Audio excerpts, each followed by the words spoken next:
Zuschauerin, schön, dass ihr da seid, hier bei der kuscheligen Runde und wir machen exakt wieder da weiter, wo wir das letzte Mal aufgehört haben, und zwar an unseren hässlichen Bergen, beziehungsweise hässlichen Steinen, die wir abcovern, deswegen sind sie auch noch so hässlich. Und genau, da habe ich jetzt nur noch ein bisschen was gemacht, aber ich habe ja schon im ersten Teil gesagt, so ja, ich gucke einfach mal, ich werde doch wahrscheinlich einen großen Teil abcovern. Da habe ich einfach mal geguckt und jetzt machen wir das mal so ein bisschen, also nicht voll wie bei Bob Ross, aber so ein bisschen. Und zwar legt der ja eigentlich immer eine schwarze Struktur für Blätter und Bäume vor, mit seinem fetten, breiten Pinsel. Seinen habe ich natürlich nicht. Und geht dann eigentlich mit einer Highlight-Farbe drüber, mit einem helleren Grün oder Gelb, und dann ergibt das gleich so ein schönes Ding. Ich nutze jetzt hier im Endeffekt dieselbe Technik, bloß habe ich jetzt natürlich hier nicht die Büsche schon schwarz vorgelegt, sondern den ganzen Berg. Und nehme jetzt hier einfach das Weiß und nicht ein Grün, weil ich bis dahin jetzt da hatte ich kein deckendes Grün.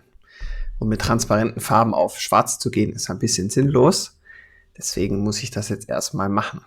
Und ja, ich habe jetzt nicht so den perfekten Pinsel dafür und auch nicht so die perfekten Bedingungen, um das zu machen. Aber ich habe es jetzt einfach mal gemacht, weil ich ganz ehrlich bin, ich hatte keinen Bock, das jetzt mit der Airbrush-Pistole noch aufzusetzen, weil im Endeffekt ist es nur ein bisschen Hintergrund, und der Hauptakteur, sage ich mal, ist der Hai, und das Indirekte ist dann unten der Schädel, und deswegen habe ich mir gedacht, komm, nicht zu lange wieder überall aufhalten, sonst wird das Tutorial wieder ewig lang und ich hänge ewig dran.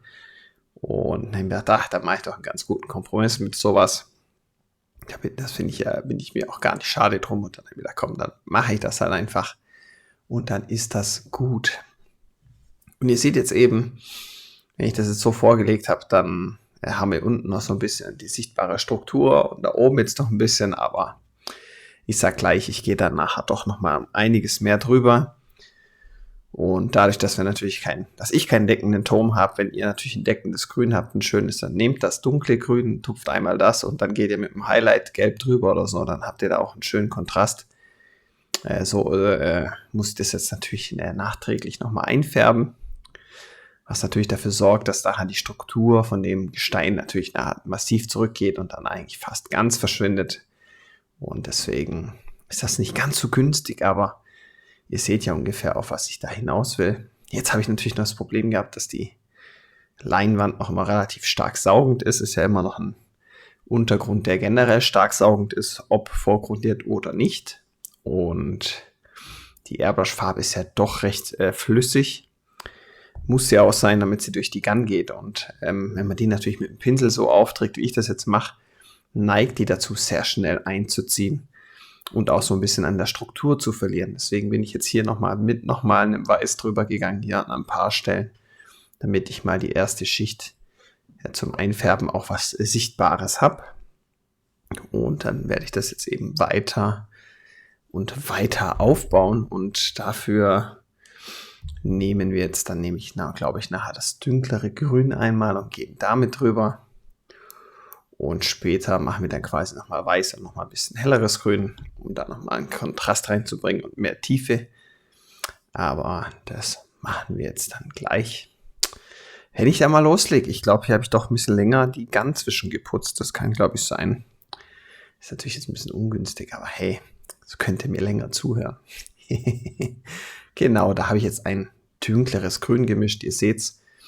Ich habe da jetzt nicht dieses Türkis genommen, was ich sonst habe, sondern habe da einfach mir selber ein Grün gemixt aus transparentem Gelb und transparentem Blau. Da kann ich das nämlich selber ein bisschen mehr steuern. Gebe ich mir Blau dazu, wird es halt dunkleres Grün. Gebe ich mir Gelb dazu, wird es wieder eher so ein Grasgrün, helleres Grün. Und das hat mir jetzt hier besser geholfen, und deswegen habe ich das so eingefärbt. Und jetzt haben wir halt das Problem, hätte ich natürlich jetzt alles noch ein bisschen feiner machen können, aber ist jetzt hier nicht so wild, aber es covert natürlich mehr und mehr immer den Hintergrund mit ab. Und dann kommt das nicht ganz so raus. Aber ich mache das jetzt auch recht dunkel, weil ich eigentlich nachher eben mit dem helleren Grün dann eben die Blätter simulieren möchte oder halt darstellen möchte. Und deswegen mache ich das doch jetzt relativ dunkel. Und ich brushe auch hier so ein bisschen außerhalb raus. Das ist gar nicht schlimm mit dem Grün. Damit covern wir so ein bisschen die harte Kante von vorher ab, die ich da eben reingezogen habe. Damit das alles wieder hier so ein bisschen mehr nach Wald aussieht, nach Bemosung, nach Vegetation, wie man es auch immer nennen mag. Und ja, genau. Jetzt sehe ich, glaube ich, jetzt noch ein paar Stellen nach drinnen, um nochmal ein bisschen so das Dunkle reinzubringen. Ist jetzt nochmal ein bisschen mit Schwarz, damit es jetzt nicht nur ein grüner Fleck ist, sondern auch hier und da nochmal so ein bisschen was durchscheint. Habe ich da jetzt eben nochmal mit Schwarz etwas nachgearbeitet. So, muss ich gerade mal was trinken. Ich habe wieder einen ganz trockenen Mund heute. Interessiert euch wahrscheinlich brennend. Naja, aber so haben wir jetzt eben nochmal ein bisschen mehr Farbvarianz, ein bisschen mehr drin. Natürlich hat das Grün jetzt auch auf dem Ansatz unten vom Skull natürlich jetzt dann auch das alles ein bisschen runtergenommen. Und da bringe ich einfach nochmal ein bisschen mehr Dynamik rein, wenn ich das jetzt mache. Ihr seht das jetzt natürlich nicht ganz so gut. Aber spätestens, wenn wir dann nachher mal rauszoomen, habe ich dann auch wieder die Originalhelligkeit. Muss hier nicht mehr mit den Kontrasten rumspielen. Das musst ihr hier auch noch machen, weil ich ja leider die Helligkeit zu niedrig eingestellt habe. Und dann seht ihr das besser. Und jetzt kommt eben nochmal über die dunklen grünen Stellen, kommen jetzt eben die Blätter. Die tupfen wir jetzt eben hier einmal schön auch vor, auch gar nicht zu stark, damit wir eben noch so, damit das Grün im Endeffekt noch ein bisschen durchschimmert, das Dunkle. Und so haben wir dann, wenn wir das einfärben jetzt nachher mit einem helleren Grün, dann haben wir eben schon einen schönen tiefen Effekt. Und den wollen wir am Ende des Tages natürlich haben, damit das Ganze einfach schön plastisch aussieht. Aber wie gesagt, der Pinsel ist jetzt auch nicht gerade der geilste. Irgendwie habe ich nur noch Schrottpinsel hier rumliegen. Alles so abgerockt, die haben es schon hinter sich. Aber im Endeffekt benutze ich die Pinsel auch. Für was brauche ich einen Pinsel im Großen und Ganzen? Aber muss ich mir mal wieder irgend so ein Set hertun, damit ich mal wieder ein paar am Start habe, die ich dann besser benutzen kann. Und man hätte es natürlich auch sprenkeln können, aber sprenkeln ist dann, hätte es doch sehr konzentriert sein müssen und das hätte wahrscheinlich nicht so gut ausgesehen. Deswegen bleiben wir hier erstmal beim Pinsel. Und dann hilft das schon um einiges. Und ja, wir machen dann auch noch später so ein bisschen Wasserfälle und so ein kleines bisschen was noch da rein in die Berge. Beziehungsweise in den Kopf. In den Kopf rein. Wir machen noch in den Kopf rein. Ja. Naja, ich sage jetzt mal nicht, was ich sonst immer sage. Wie war das bei Triple X, oder? Genau, jetzt machen wir hier eben noch schön die Struktur. Jetzt mittlerweile habe ich ja natürlich die Deckentöne, hätte ich da die schon gehabt von der Airbrush Color View, hätte ich die dafür genommen. Das wäre dann natürlich deutlich besser gewesen. Hier habe ich jetzt noch mal ein bisschen rumprobiert, weil es war mir noch nicht so blättrig genug. Das Getupfe, das ging mir dann schon ein bisschen auf den Sack, dass das jetzt einfach zu sehr nach Pinsel aussieht. Und jetzt bin ich hier halt nochmal drüber, habe glaube auch nochmal Pinsel gewechselt und gucke einfach nochmal ein bisschen. Ist halt immer, die Farbe ist halt auch da jetzt nicht so geil für. Wie gesagt, die ist da nicht so geil. Und hier habe ich vergessen aufzunehmen. Mir ist seit langem mal wieder passiert. Habt ihr leider nicht gesehen, aber im Endeffekt war das jetzt nicht weit vom vorigen Schritt entfernt.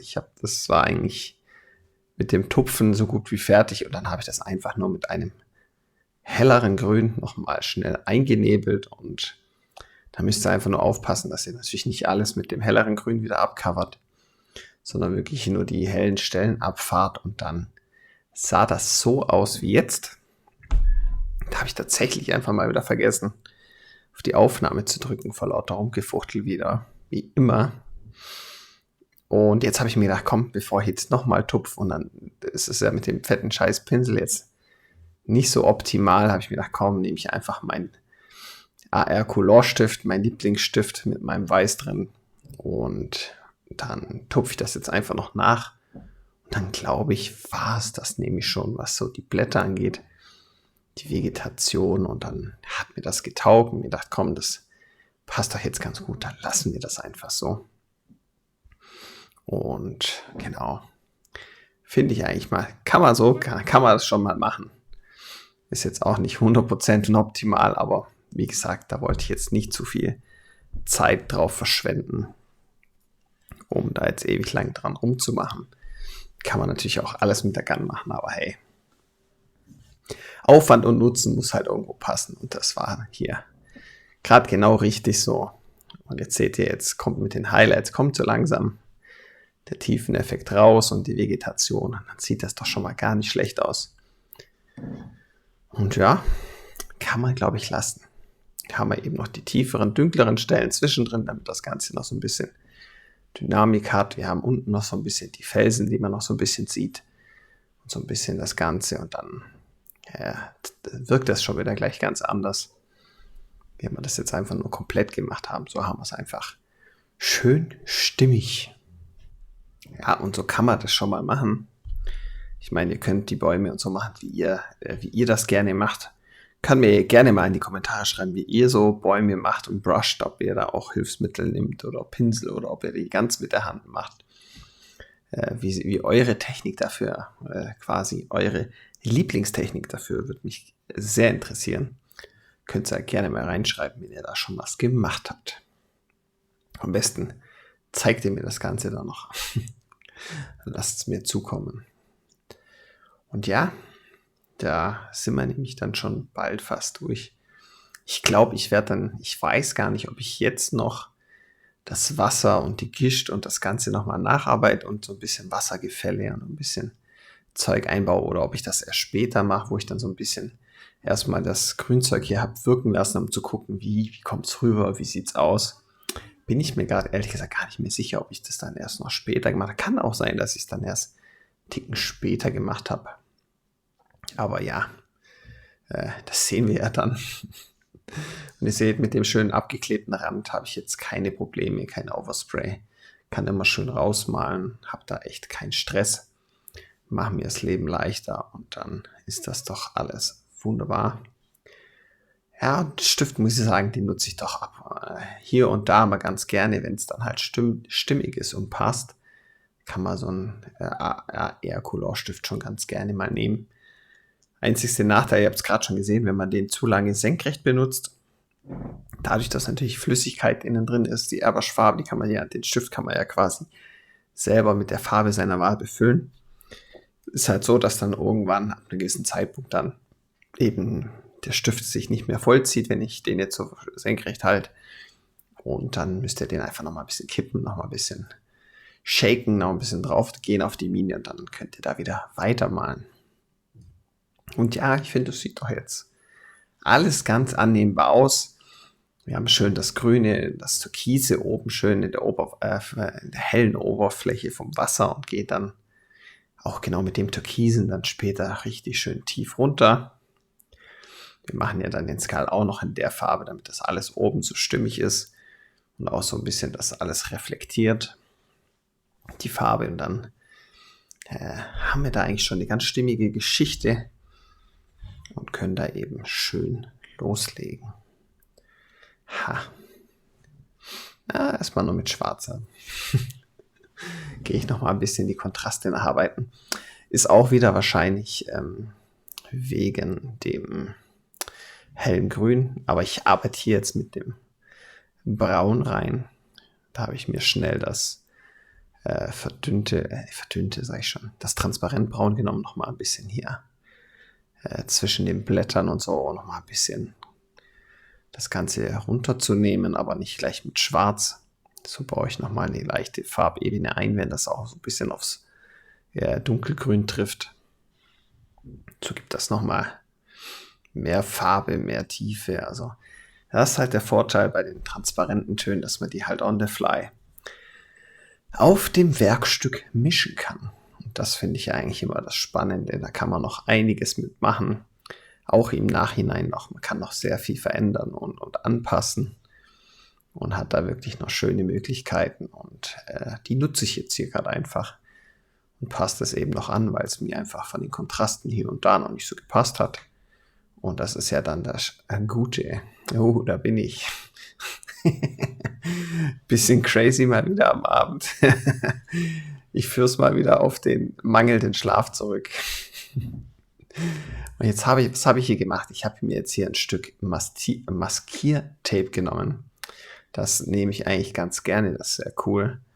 Und schneide mir jetzt hier einmal die Wasserkante ab, damit die einmal schön fix wirklich abgecovert ist. Das brauchen wir jetzt auch wirklich, weil wir für den Farbverlauf von oben nach unten jetzt mit sehr viel Overspray arbeiten, mit sehr viel Sprühnebel. Wir versuchen es natürlich zu minimieren, aber wir machen eine größere Fläche eben auf so einer höheren Distanz und da lässt sich es gar nicht vermeiden. Deswegen müssen wir hier abmaskieren, das ist ganz wichtig. Und dafür nehme ich mir jetzt eben den Streifen, damit ich das hier einmal habe. Und ärgere mich jetzt schon wieder, warum die scheiß Klinge stumpf ist. Ich habe sie doch erst gewechselt, aber ist mir eingefallen, ich habe mit der rumgewichst, dass die jetzt halt schon wieder völlig am Arsch ist und deswegen nehme ich da jetzt einfach eine neue frische. Es ist immer schön, wenn man dann einmal vorschneidet und der ganze Käse einfach nicht geschnitten ist. Das liebe ich ja. Und dann drücke ich nachher zu fest, dann schneide ich noch in die Leinwand. Nee, danke. Dann nehme ich doch lieber eine frische Klinge, mit der komme ich dann gefühlstechnisch besser zur Rande. Und dann gehe ich das eben halt nochmal ab. Also wie gesagt, das merkt ihr bei der Folie, finde ich, relativ schnell, wann eure Cutterklinge stumpf ist, weil ich habe ungefähr immer denselben Druck. Ich habe das natürlich jetzt öfters auf der Leinwand gemacht und weiß ungefähr, wann ich nur die Leinwand, nur die Folie schneide und wann es zu viel wird, bevor es zu viel wird. Bevor ich in die Leinwand schneide, habe ich eigentlich ein ganz gutes Gefühl für. Und wenn ihr mit demselben Druck halt einfach das Ganze nicht geschnitten wird, dann wird sie einfach wahrscheinlich am Arsch sein. Alter, was ist denn mit mir schon wieder los? Ich kann mich schon gar nicht mehr selber dran erinnern. Ja, genau, du bist ein bisschen Baller, mein Freund. Ein kleines bisschen noch. Ach du Scheiße. Gut. Aber das Cuttermesser rumschmeißen. Warum auch nicht? Steht jetzt übrigens alles auf meinem Tisch. Das Video ist jetzt natürlich schon länger her. Hier schönes Billigbier, ganz herrlich.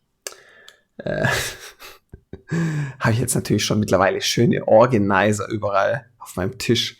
Für Pinsel, Stiftehalter, Gunhalter habe ich mir natürlich jetzt alles gegönnt. Damit das alles nicht mehr so weit oben ist und ich nicht immer aufstehen muss, wenn ich da irgendwelches Zeug brauche. Und die Absauganlage habe ich jetzt auf die andere Seite gestellt. Habe das jetzt mittlerweile alles ein bisschen umoptimiert, damit ich da einfach Ruhe habe. Und ja, da glotze ich nebenher noch schön Fernseher. Völlig mit halb offenem Mund, so geil. Wie viel Scheiße ich das selber jetzt sehe, ist so klasse.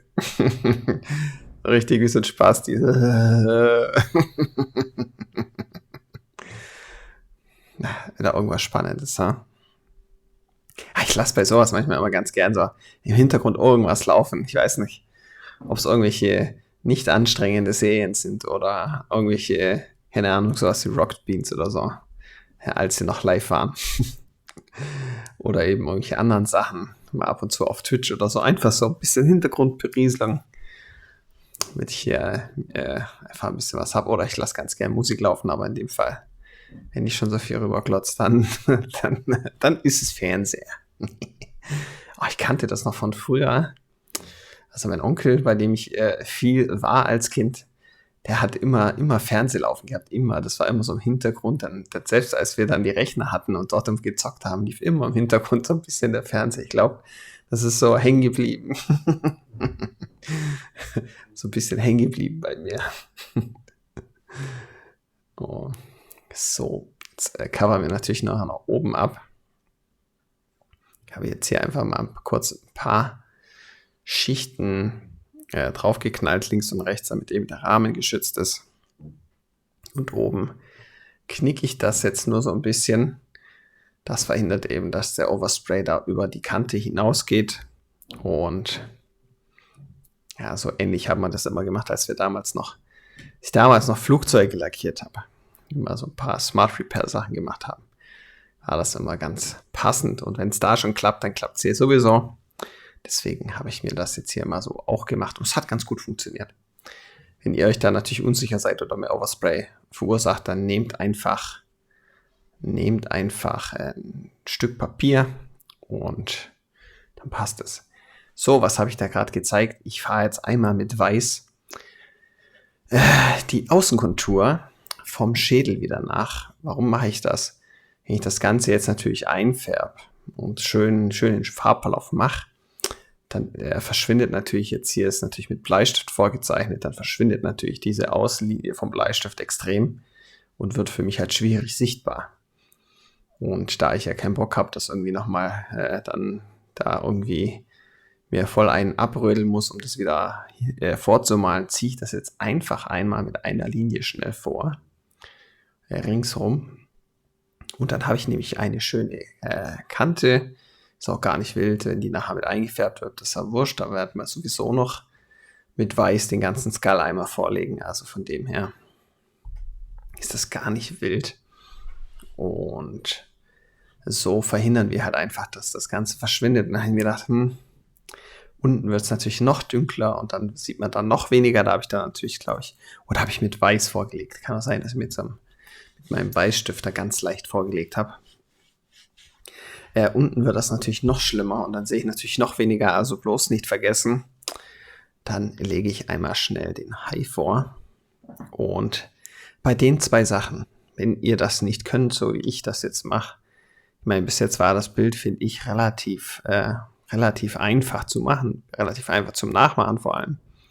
Dann könnt ihr die zwei Sachen natürlich jetzt auch abmaskieren. Maskiert sie sonst einfach ab, dann seid ihr da auch safe und sicher, habt die Proportionen, habt die Ränder und alles und dann könnt ihr da nachher umgekehrt mit dem Negativ maskieren dann quasi nachher die zwei Sachen auch rausarbeiten. Das könnt ihr natürlich auch machen, ist natürlich gar kein Problem. Macht das, wenn ihr das nicht besser hinbekommt. Dann habt ihr nämlich am Ende des Tages auch noch ein schönes Bild und macht da nicht zwanghaft Freihand, wenn es bei euch noch nicht so gut klappt. Also immer realistisch bleiben und je nach Anspruch etc., damit ihr da einfach auch Freude dran habt.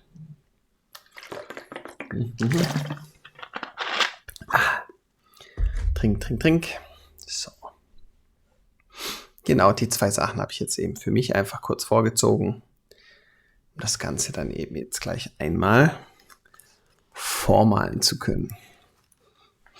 Und das machen wir jetzt eben schön. Und genau. Für das Einfärben vom Hintergrund nehme ich das Türkis, das normale Türkis von der Schminke und das Ultramarin von der Schminke, ein bisschen Violett transparent von der Schminke und ganz unten einfach das Schwarz. Und so können wir von oben nach unten einen schönen Türkisverlauf zu Blau, zu Violett und von Violett nachher zu Schwarz machen. Und so kriegen wir einen ganz schönen, ganz realistischen oder halt, ja einfach, wir kriegen einfach einen richtig schönen Farbverlauf hin. Und dafür müssen die Farben halt so ein bisschen ineinander greifen. Deswegen ist es einfach beim Farbverlauf immer wichtig, nicht so abrupt mit dem Verlauf aufzuhören, sondern einfach auch mit weiterem Abstand nachher beim Einnebeln immer wegzugehen und dann eben noch so ein bisschen das Ganze auslaufen zu lassen, damit auch sich die Farben noch mischen können und nicht dann, sag ich mal, irgendwo unten ab den Zähnen dann einfach so ein harter Cut ist, wo dann einfach dann das Ultramarinblau anfängt oder so. Das ist nicht so geil, deswegen schaut immer, dass ihr da ein sehr schlüssiges, stimmiges und einen schönen Farbverlauf kreiert, indem ihr da einfach drauf achtet. Aber das sollten wir eigentlich jetzt noch sehen. Wenn ich das richtig im Kopf habe, habe ich das eigentlich ganz gut hinbekommen. Das Ding ist natürlich jetzt, haben wir natürlich hier ein sehr dunkles Blau als Hintergrund. Wenn ich da natürlich jetzt mit Türkis drauf gehe, dann wird das wahrscheinlich einfach nur ein sehr dunkles Blau. Das wollen wir natürlich nicht. Deswegen ist jetzt natürlich erstmal das Sinnvolle und auch Richtige, erstmal einen Farbverlauf mit Weiß zu kreieren. Jetzt müssen wir natürlich, wenn wir das Türkis haben wollen, dann müssen wir natürlich auch was haben, um dass halt auch das Türkis auch noch so rauskommt, wie ich das möchte. Und das geht halt natürlich nur mit dem Weiß. Und hier seht ihr, habe ich eine 0,2er Düse drin und Nadel. Das wäre jetzt zum Beispiel eine Arbeit für eine 0,4er Düse oder eine 0,3er. Nadel und Düse wäre das tausendmal besser, gibt einfach ein schöneres Spritzbild, weil man einfach noch einen Ticken weiter weggehen kann. Einfach noch ein bisschen sauberer arbeiten kann. Hier ist die Gefahr, dass es relativ schnell fleckig aussieht, hoch, und das ist immer scheiße.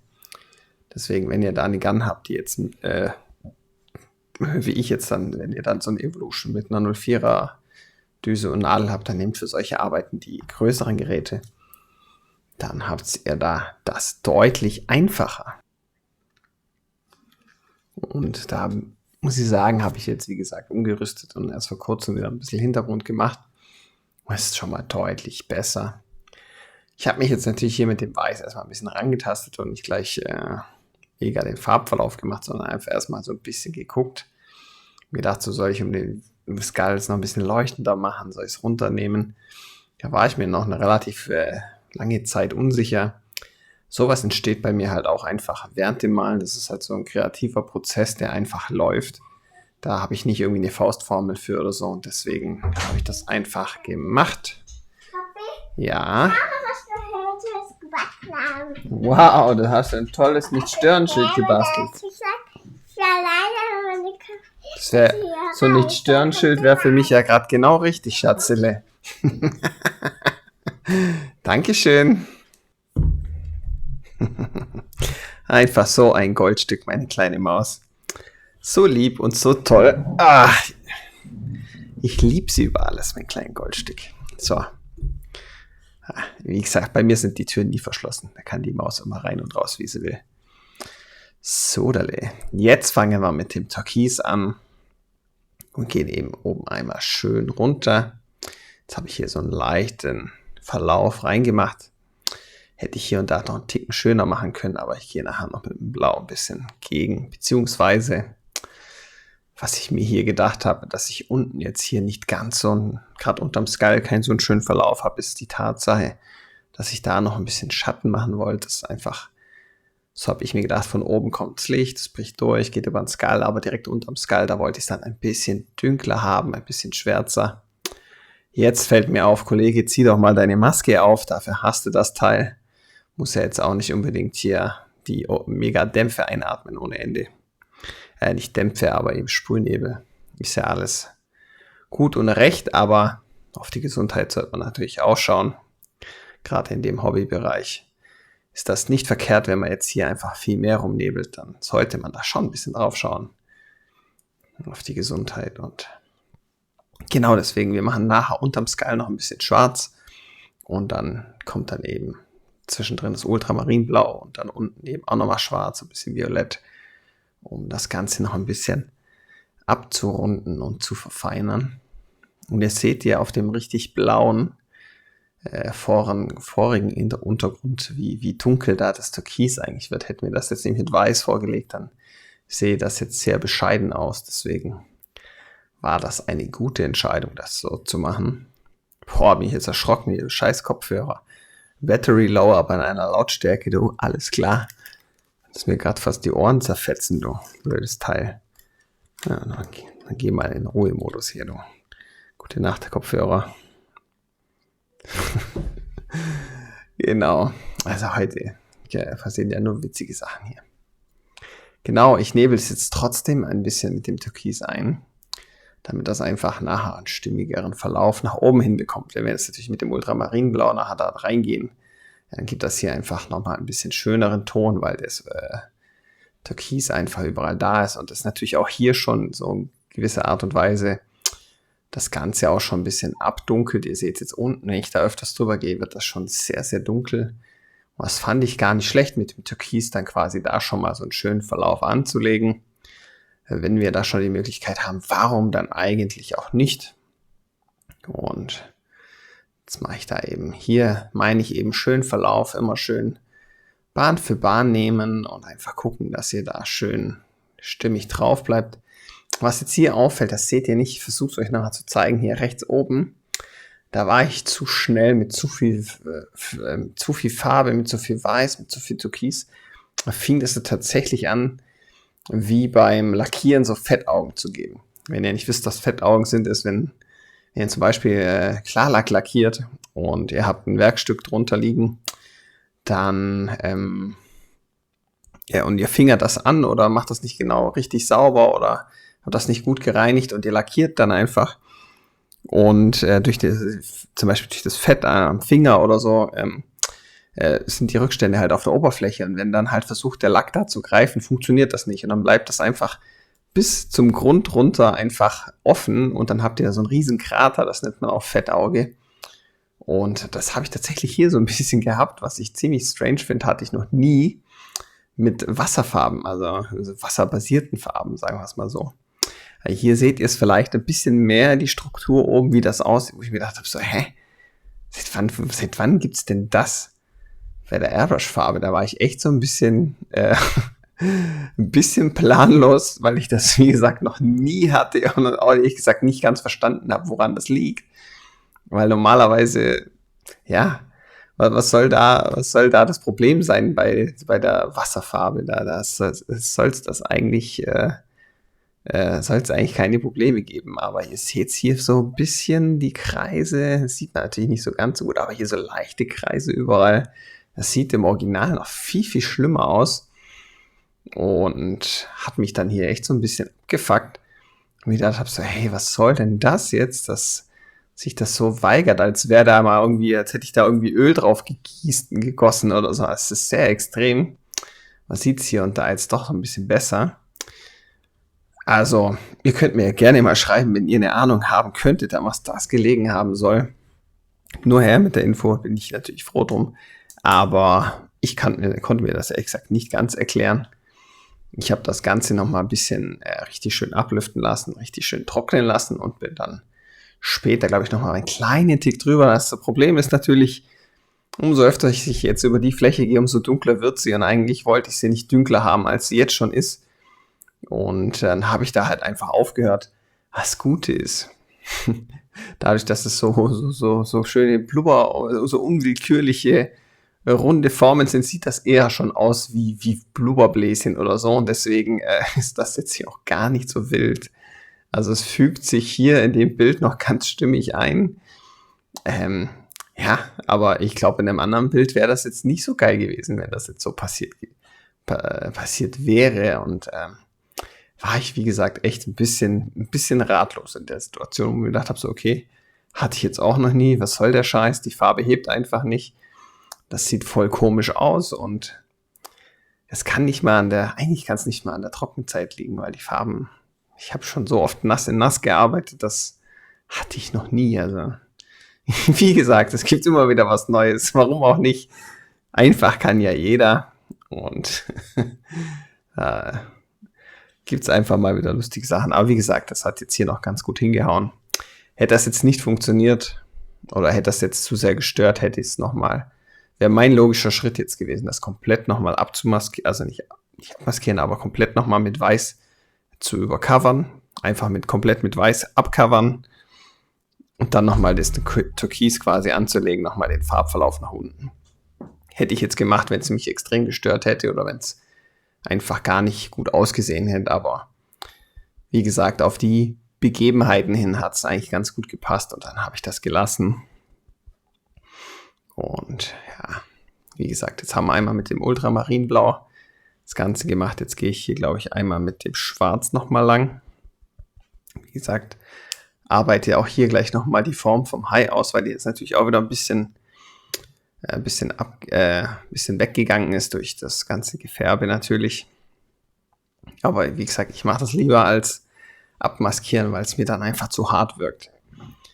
Ich weiß nicht, dann finde ich immer diese Kante der Hai würde dann, ich finde, das fügt sich einfach nicht so gut dann in die Bilder ein. Ich finde, man sieht es eigentlich ungemein, wie sehr das dann so aufsetzt, weil die harte Kante so scharf ist, dass es einfach, ja, da mache ich das lieber so. Aber wie gesagt, ihr könnt das ja trotzdem machen, ist ja nicht wild. Ist ja was mich persönlich einfach nur stört. Und deswegen, ja, macht das nur, wenn ihr das nicht anders hinbekommt. Das ist völlig in Ordnung. Das ist ja hier alles nur Serviervorschläge. Und genau, jetzt haben wir hier nämlich schon so einen schönen, leichten Verlauf drin. Sieht jetzt hier alles ein bisschen krasser aus oder ein bisschen fleckiger aus, als es nachher wirklich ist. Liegt aber natürlich auch ja, an der Beleuchtung. Hier habe ich natürlich zwei fette, riesen Tageslichtlampen, also vom Fotografen, die eignen sich natürlich perfekt, um jederzeit hier arbeiten zu können. Aber der Nachteil ist natürlich, dass ihr da jeden Scheiß quasi seht, was ihr dann, sag ich mal, unter normalen Bedingungen und Tageslicht dann gar nicht mehr so krass ist. Ist jetzt hier zum Beispiel der Fall. Hier war es mir jetzt ein bisschen zu dunkel. Und das macht ja nichts im Meerwaschbereich. Da nehmt ihr einfach ein bisschen Device. Ja, sprüht einmal hier schön in eure Absaugung rein, so wie ich das jetzt mache, und nicht in den Cleaning Pot. Und du, Nils, hast noch mal gefragt, ob ich da direkt reinnehme. Ich habe da gesagt, nein. Da kann man mal sehen. Genau. Und jetzt habe ich das noch mal ein bisschen mit, ich glaube sogar Türkis, ein bisschen Ultramarinblau, noch mal ein bisschen angelegt, weil es jetzt mir doch zu dunkel wurde. Aber wie gesagt, da könnt ihr dann einfach selber rumspielen. Und das Ganze einfach so machen, wie euch das taugt und passt. Und jetzt gehen wir hier wieder mit dem Ultramarinblau, machen eben so den Zwischenbereich und nebeln jetzt schön sachte nach oben in das Türkise rein. Haben wir jetzt oben schön das helle Türkise, das Licht von oben. Und unten eben unterm Skull schön das Dunkle. Und ich habe unterm Skull tatsächlich, glaube ich glaube, jetzt ist noch kein Schwarz dran, aber ich glaube, ich werde später noch Schwarz anlegen untenrum, damit das einfach nochmal einen höheren Kontrast zum Wasser kriegt, weil ich den natürlich auch nochmal einnebeln werde und dann den einfach, noch, wenn wir den noch malen, dass der nicht ganz so, sag ich, verschwindet in dem Ganzen. Habe ich da, glaube ich, nachher trotzdem nochmal mit Schwarz runter nachgearbeitet.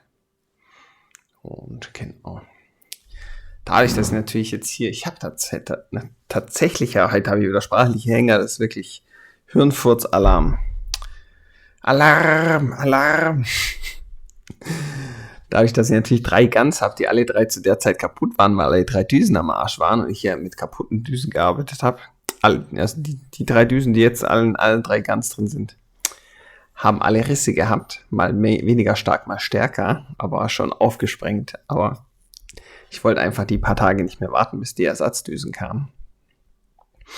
Da war eine jetzt schon so am Zicken, deswegen nehme ich die ganze Zeit nur eine und fülle da die Farbe ständig hin und her, weil die andere einfach nur gespuckt hat und einfach generell nochmal gereinigt werden musste. Und ich weiß gar nicht, ob ich schon im ersten Teil, ich glaube, habe ich nicht erzählt, wie ich die Teile geschrottet habe. Weil das war bei dem Projekt, ist mir jetzt im Nachhinein wieder eingefallen, wie ich die kaputt gemacht habe. Die 3 Düsen waren eigentlich alle 3 relativ neu, die drin waren. Die waren, glaube ich, ein halbes Jahr alt oder so. Und ich habe da ja gerade die Nadeln poliert, alle schön mit meiner neuen Politur und habe da Nadeln repariert, geschliffen mit dem Sharpen Air, habe ich die wieder alle schön gerade gemacht, habe die Nadeln aufpoliert, habe mir gedacht, ach komm, ich poliere jetzt im gleichen Atemzug mal noch die Evolutions von außen auf, die waren alle schon relativ angelaufen und verkratzt, hat auch geil funktioniert. Und dann habe ich mir gedacht, come on, schau so die Düsen an, denke mir, boah, die sind aber auch alle so angelaufen im Sack. Könnte ich eigentlich auch mal kurz unter die Polierwatte halten. Ne? Und unter den Dinger ist eigentlich nicht wild, oder? Was eigentlich völlig sinnlos ist, weil die Scheiße sieht man eh nicht und so. Keine Ahnung, was mich da geritten hat. Aber ich habe das Ding einfach mal kurz dran gehalten, dann hat es wieder geglänzt. Und ich so, ja, cool. Mit allen 3 gemacht. Was habe ich gemacht? Ja, was habe ich gemacht?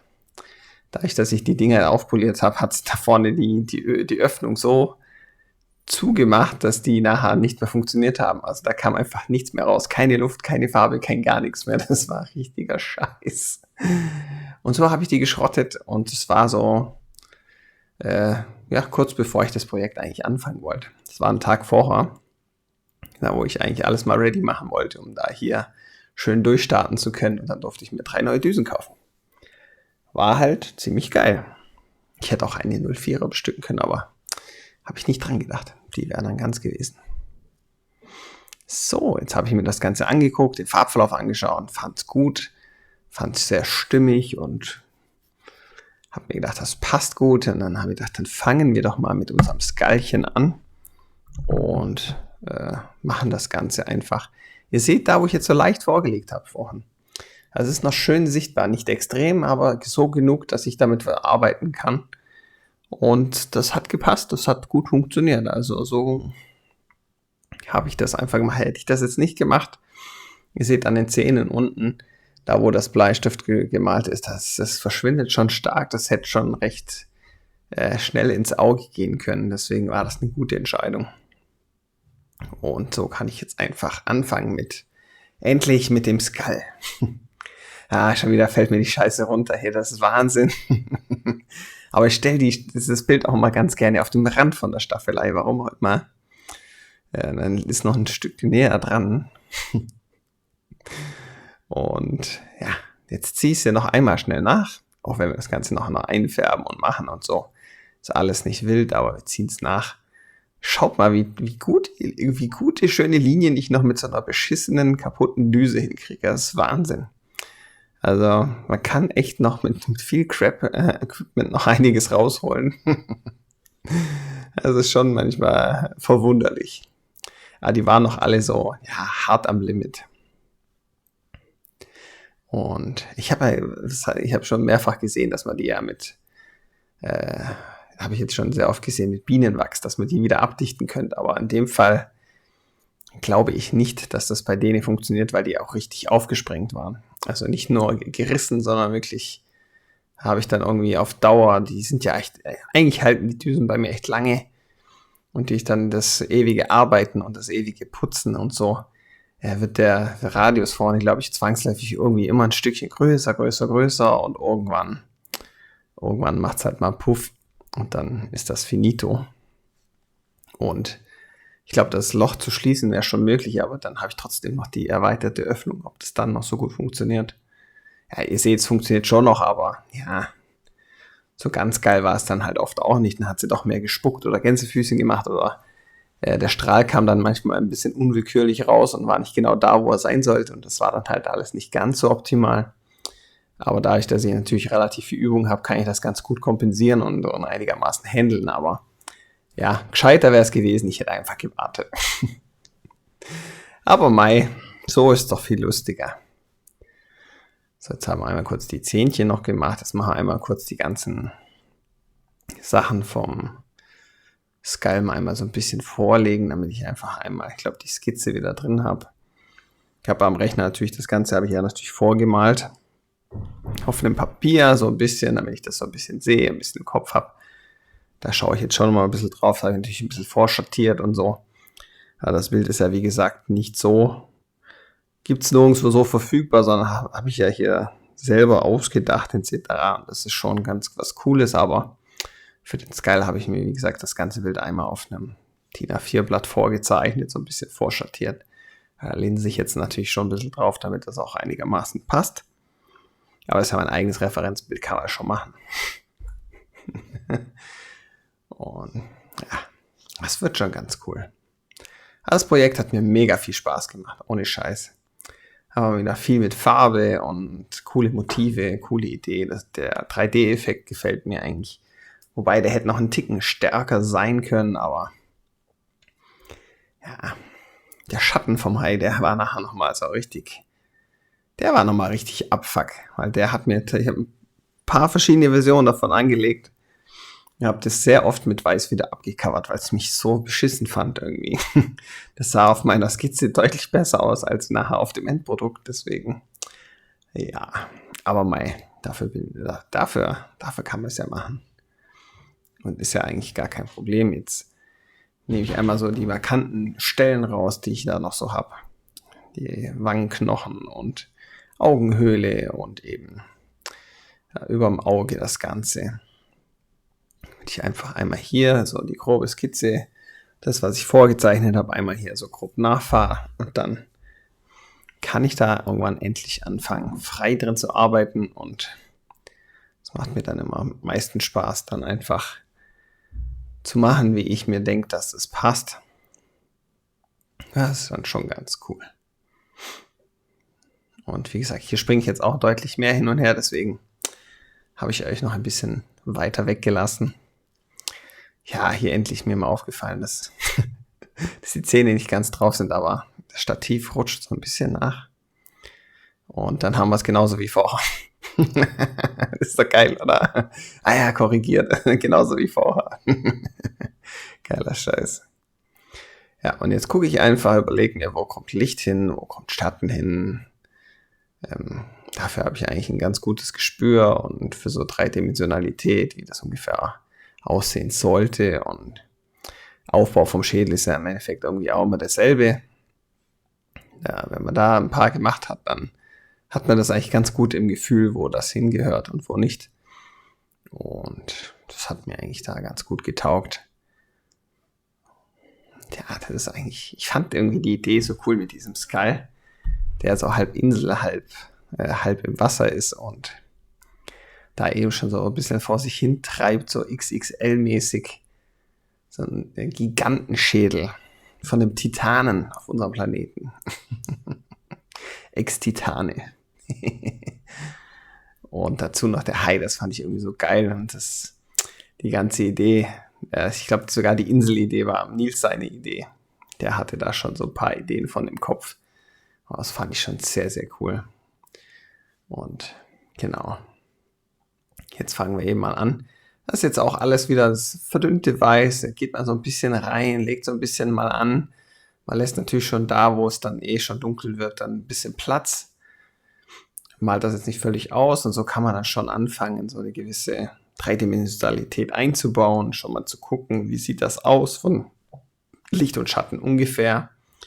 Und wenn ihr so arbeitet, habt ihr da eigentlich immer gar keine Probleme, habt immer noch viel Spielraum, etwaige Fehler irgendwie auszubauen oder umzumodeln, wenn das irgendwie doch nicht ganz so hinhaut oder passt.